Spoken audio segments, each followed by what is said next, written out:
ಎಲ್ರಿಗೂ ನಮಸ್ಕಾರ.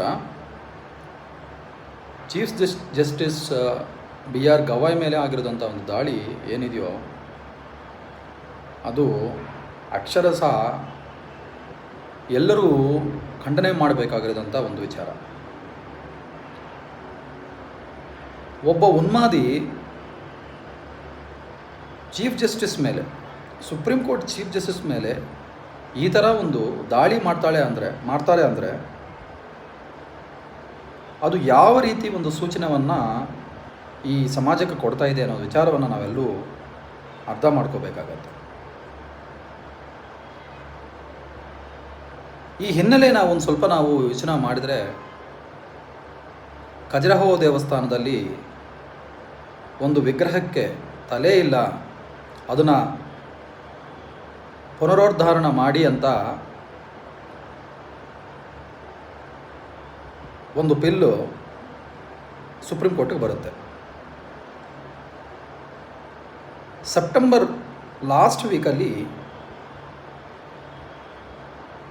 Respected B R Gavai ಅವರು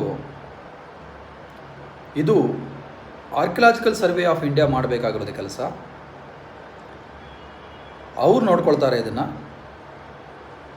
ದಯವಿಟ್ಟು ಇಂಥ ಘಟನೆಗಳು ದೇಶದಲ್ಲಿ ಎಲ್ಲೆಲ್ಲೂ ಜಾಗದಲ್ಲಿ ಇದೆಯೋ ಅದೆಲ್ಲ ತೊಗೊಂಬಂದು ಇಲ್ಲಿ ಆ ಸಮಸ್ಯೆನ ನಾವು ಬಗೆಹರಿಸಬೇಕು ಅಂದರೆ ಕೋರ್ಟ್ ಸಮಯ ತುಂಬ ವೃಧಾ ಆಗತ್ತೆ ಅನ್ನೋ ಒಂದು ವಿಚಾರದಲ್ಲಿ ಅವರು ಮಾತಾಡಿ,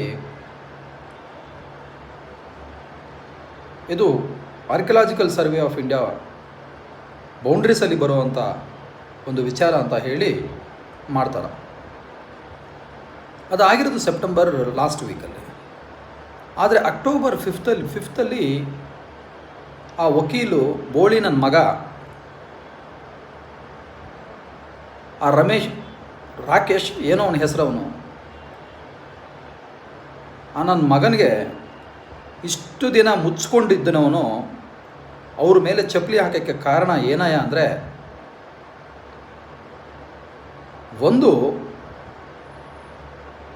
ರೆಸ್ಪೆಕ್ಟೆಡ್ ಗವಾಯ್ ಅವರ ಒಂದು ಫ್ಯಾಮಿಲಿ ಲೆಗಸಿನ ಅವಮಾನ ಮಾಡೋಕ್ಕೆ, ಎರಡನೇದು ಅವರೊಬ್ಬ ದಲಿತ ಎರಡನೇ ಸುಪ್ರೀಂ ಕೋರ್ಟ್ ನ್ಯಾಯಾಧೀಶರು ಆಗಿರೋದ್ರಿಂದ ಇದಾಗಿದೆ ಅಂತ ಅನ್ಕೋಬೋದು. ಇದು ಎಲ್ಲ ಬಿಟ್ಟು ಅವರು ಒಂದು ಅಂಬೇಡ್ಕರ್ ರೈಟ್,